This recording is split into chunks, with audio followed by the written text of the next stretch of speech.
Kerjasama pengelolaan sampah, Pemkot teken MOU dengan MVO Netherlands dan MLA. Pemerintah Kota Ambon melakukan penandatanganan Memorandum of Understanding dengan MVO Netherlands dan PT Milian Limbah Ambon (MLA) terkait pengelolaan sampah. Penandatanganan MOU yang difasilitasi Kedutaan Kerajaan Belanda di Indonesia dilakukan oleh penjabat Wali Kota Ambon Podwin Watimena bersama perwakilan para pihak pada Senin 15 Agustus. Penjabat Wali Kota Podwin Watimena kepada sejumlah media menjelaskan penjajakan kerjasama ini dilakukan beberapa waktu lalu. Pengelolaan sampah plastik terpadu dibangun atas kerjasama dengan PT MLA. Sebelumnya lokasi pengelolaan sampah plastik direncanakan di Airlow, namun terjadi perubahan dan dialihkan ke Negeri Rutong. Diakui Watimena sampah menjadi persoalan utama yang dihadapi Pemkot Ambon karena keterbatasan dalam sarana dan prasarana serta sumber daya manusia. Kendati demikian, Pemkot terus berupaya melakukan berbagai hal dalam menyelesaikan persoalan sampah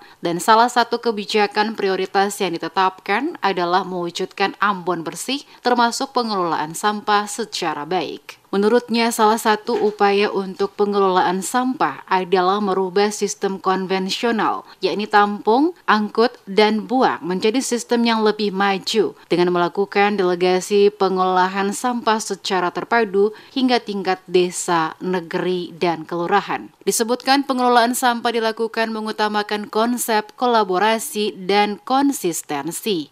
Memang kerjasama ini kita sudah jajaki beberapa waktu yang lalu. Kita akhirnya memindahkan lokasi dari Airlow ke Rutong. Tentu pemerintah kota mengapresiasi kegiatan ini dan berharap bahwa dari berbagai upaya yang kita lakukan termasuk penandatanganan nota kesepahaman di hari ini, kita dapat menyelesaikan persoalan sampah di Kota Ambon. Ya, persoalan sampah ini tidak mungkin berakhir, tapi minimal kita bisa kurangi. Ya, dengan dengan merubah paradigma cara kita untuk sistem konvensional itu dirubah ke sistem yang lebih maju, modern.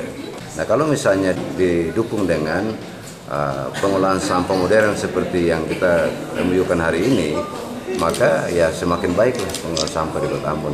Sementara itu, perwakilan Kedutaan Besar Kerajaan Belanda di Indonesia Ardi Stoyos Braken menyampaikan apresiasi kepada pemerintah Kota Ambon yang telah bekerja sama dalam mengatasi pengelolaan sampah. Dirinya berharap dengan proyek kerjasama di Ambon akan menjadi pilot project yang akan dilakukan di kawasan lainnya di Indonesia. Dikatakan Kedutaan Besar Kerajaan Belanda di Indonesia mendukung program Presiden Joko Widodo untuk pemerataan pembangunan di seluruh wilayah, bukan hanya di Pulau Jawa semata. Sebagai informasi, penjajakan kerjasama antara Pemkot dan konsorsium yang dipimpin oleh MVO Netherlands dilakukan sejak kepemimpinan Wali Kota Richard Lohanapesi. Tujuannya untuk memperbaiki kondisi lingkungan dan kesehatan dengan mengedukasi masyarakat untuk memilah sampah sejak dari rumah. Dengan adanya program ini membuka kesempatan kerja di sektor persampahan, menghasilkan nilai ekonomis dari sampah rumah tangga, serta membantu meningkatkan sektor pariwisata dari lingkungan yang bersih. Dengan adanya MOU, maka program pengelolaan sampah dapat mulai diimplementasikan tahun ini dengan dibantu oleh NGO lokal dan pendanaan dari P4G, Partnering for Green and the Global Goals, di mana Belanda dan Indonesia masuk sebagai anggota.